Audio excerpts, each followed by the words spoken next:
सबसे पहले हम शुरुआत करेंगे महाराष्ट्र से, जहां उद्धव गुट के सांसद अरविंद सावंत ने शाइना एनसी को लेकर विवादित बयान दिया। अरविंद सावंत ने शिंदे गुट से चुनाव लड़ने पर सवाल उठाते हुए शाइना एनसी पर एक अभद्र टिप्पणी कर दी। ये कहा कि चुनाव में इंपोर्टेड माल नहीं चलता। शाइना ने महिला सम्मान की बात करते हुए शिवसेना को घेरा। आज तक से बातचीत में शाइना ने कहा कि मैं एफआईआर करवाने जा रही हूं। शाइना एनसी बोली कि मैं महिला हूं और इस अपमान को नहीं सहूंगी।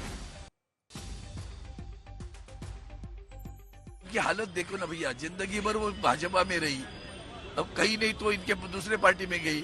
और ये इम्पोर्टेड नहीं चलता, यहाँ इम्पोर्टेड माल नहीं चलता। हमारे यहाँ ओरिजिनल माल चलता है, ओरिजिनल माल है हमारा। अरविंद सावंत की पुरानी साथी रही हैं शाइना एनसी, और अब अपनी ही साथी के खिलाफ इस तरह के बोल अरविंद सावंत की।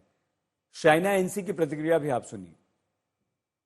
एक महिला का सम्मान नहीं कर सकते हैं, एक सक्षम महिला जो एक प्रोफेशनल है, जो आती है राजनीति में, आप ऐसे शब्दों का इस्तेमाल करते हैं। 2014 और 2019 में आपके लिए मोदी जी के नेतृत्व में हम सब ने काम किया, इसलिए आपका हाल है जो है।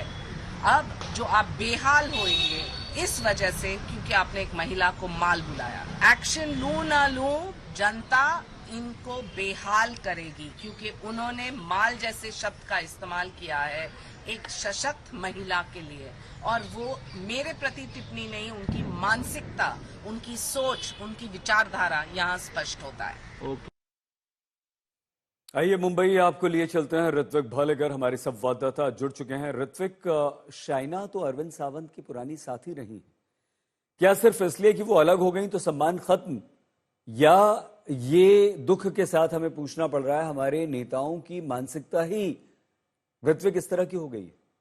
क्या लगता है आप? जी बिल्कुल, देखिए सईद, जब इस विवादास्पद बयान के बारे में हमने सांसद अरविंद सावंत को पूछा तब उनका साफ तौर पर कहना है कि मेरा ऐसा कोई इरादा नहीं था।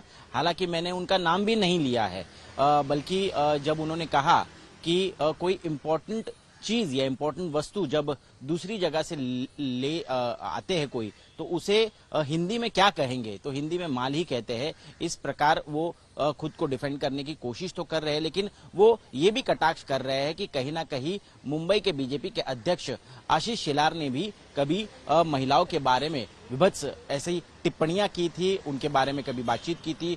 उन्होंने आसाम का भी दाखिला दिया। आसाम में कहीं ना कहीं जो महिलाओं पर अत्याचार हो रहे हैं उन पर कभी पीएम मोदी सवाल नहीं उठाते या कभी कुछ बयान नहीं देते। उनका ये कहना है कि हालांकि ये बयान मैंने उनको किसी गलत तरीके से सोचकर नहीं दिया था। हालांकि वो माफी तो नहीं मांग रहे, लेकिन वो ये जरूर कह रहे हैं कि उनका ऐसा कोई इरादा नहीं था। ठीक है ऋत्विक।